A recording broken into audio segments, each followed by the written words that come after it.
On the morning of April 19, in Shreveport, Louisiana, a horrifying tragedy shook the entire community. Before the city had fully woken up, 8 children were shot and killed inside a home on West 79th Street.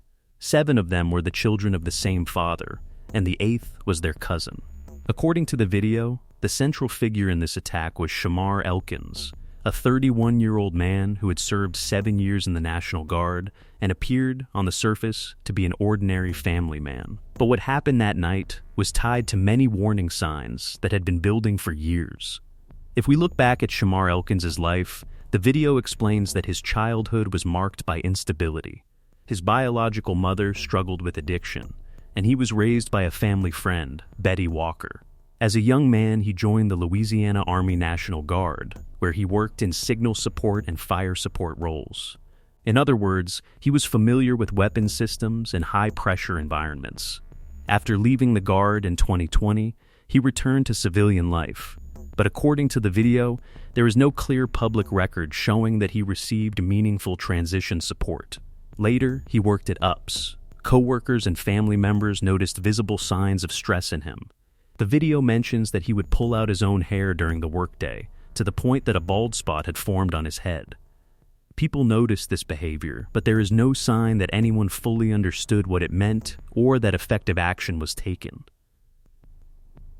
By 2026, his life was divided between 2 households. He was married to Shiniqua Pugh, with whom he had 4 children, and he also had 3 children with his ex-wife, Christina Snow. Both families were living under financial strain, emotional pressure, and the weight of collapsing relationships. One of the most important parts of the video focuses on his criminal record. He had a DUI in 2016, but the real turning point came in 2019. According to the report discussed in the video, he fired a 9-memory handgun near a school. He later pleaded guilty to illegal use of a weapon.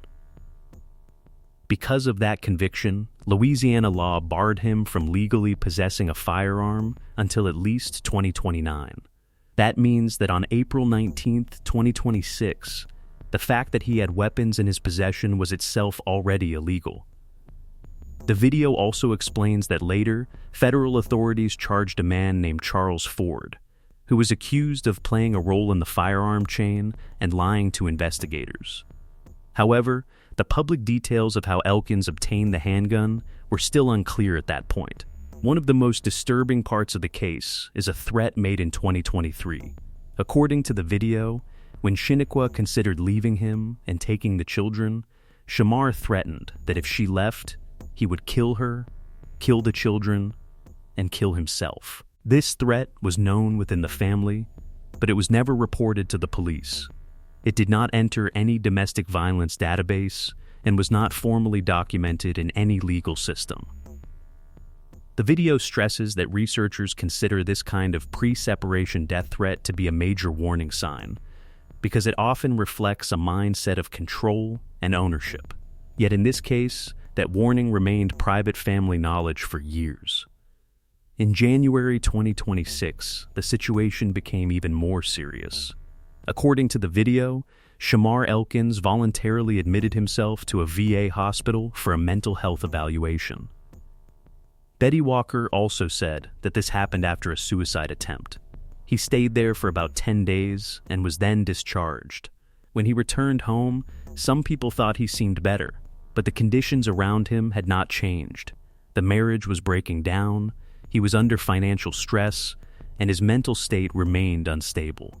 The video raises important questions about whether a proper lethality screening was done at discharge and whether his prior firearm conviction and pending divorce were considered as risk factors.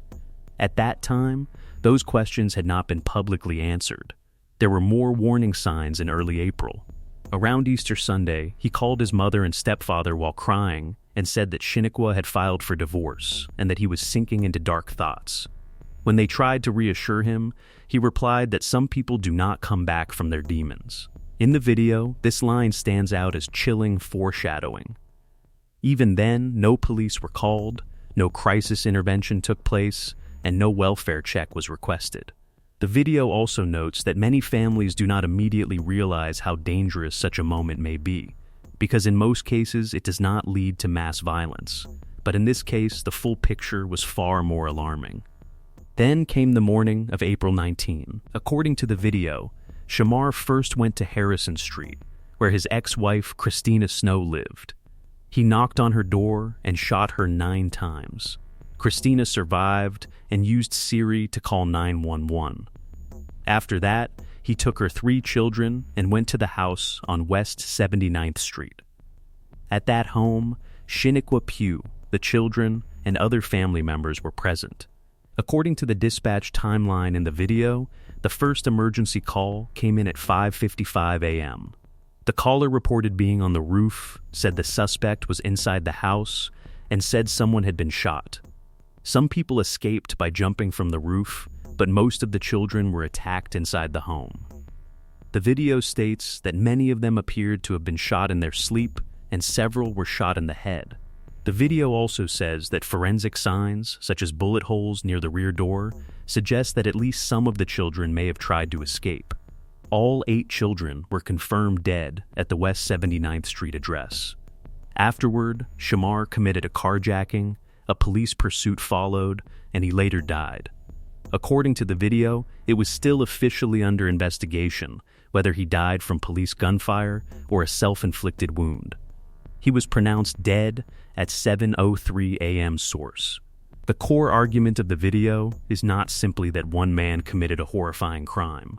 Its deeper focus is on how so many warning signs existed in separate places but were never connected. There was the 2019 weapons conviction, the 2023 death threat, the January 2026 psychiatric hospitalization, the active divorce proceeding, and the visible deterioration noticed by family members. These were spread across law enforcement records, medical systems, court systems, and private family knowledge.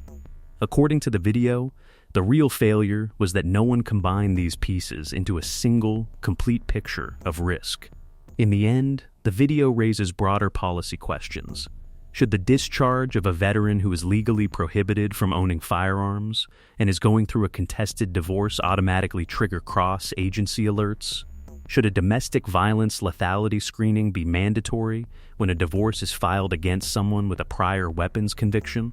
And most importantly, can systems communicate in real time so that these warning signs are recognized before a tragedy happens instead of only making sense afterward? The video notes that several investigations were still ongoing, so the full answers had not yet emerged.